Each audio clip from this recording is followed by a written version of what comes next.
Apple CEO Tim Cook didn't mince words when discussing the controversy that has engulfed fellow tech giant Mark Zuckerberg, stating unequivocally that the data leak scandal that affected an estimated 50 million Facebook users would never have happened to Apple because the company doesn't treat its customers like products. "I think it's an invasion of privacy," Cook said during a Wednesday interview snippet with Kara Swisher and Chris Hayes, hosts of an upcoming MSNBC and Recode special on Apple. "Privacy to us is a human right.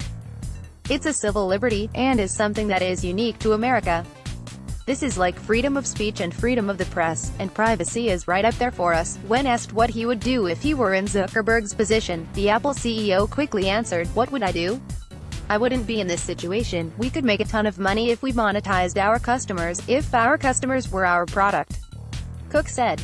"We've elected not to do that." Speaking passionately, Cook added that Apple carefully reviews each of the roughly 2.2 million apps that are sold in its App Store. "We don't subscribe to the view that you have to let everyone in that wants to, or if you don't believe in free speech," he said. "We don't believe that. What you sell in that store says something about you." His comments, which will air in full on April 6th as part of Revolution, Apple Changing the World, come as stock prices for Facebook plunge and major companies yank advertising from the social networking site.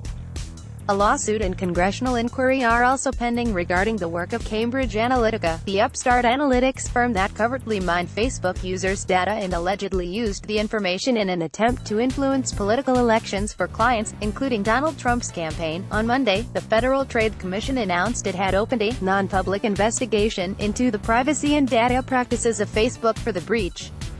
See all of the best photos of the week in these slideshows. Apple CEO Tim Cook point-blank said his company doesn't sell its customers. Instead, it sells products to its customers. Getty typically camera-shy Zuckerberg stepped out from his carefully curated profile and granted an interview to CNN on March 21 about the matter. He apologized for the breach of both company trust and data. "This was a major breach of trust, and I'm really sorry that this happened," he said.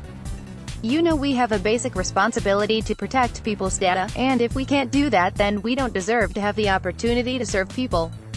So our responsibility now is to make sure that this doesn't happen again." It remains to be seen whether the company's reputation will be able to rebound from the scandal. Michael Stefanone, a professor at the University of Buffalo who studies social media, told Newsweek that the company's recent actions have been a textbook case of what not to do when a scandal erupts. "This is not a proactive approach to crisis management," Stefanone said.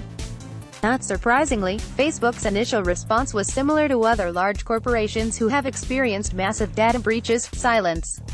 This strategy can work because these corporations are basically unregulated, even though there may be short-term losses like with Facebook's valuation, but, he cautioned, it's too soon to predict the long-term ramifications of a data breach. In terms of the broader movement to abandon Facebook, time will tell, Stefanone said.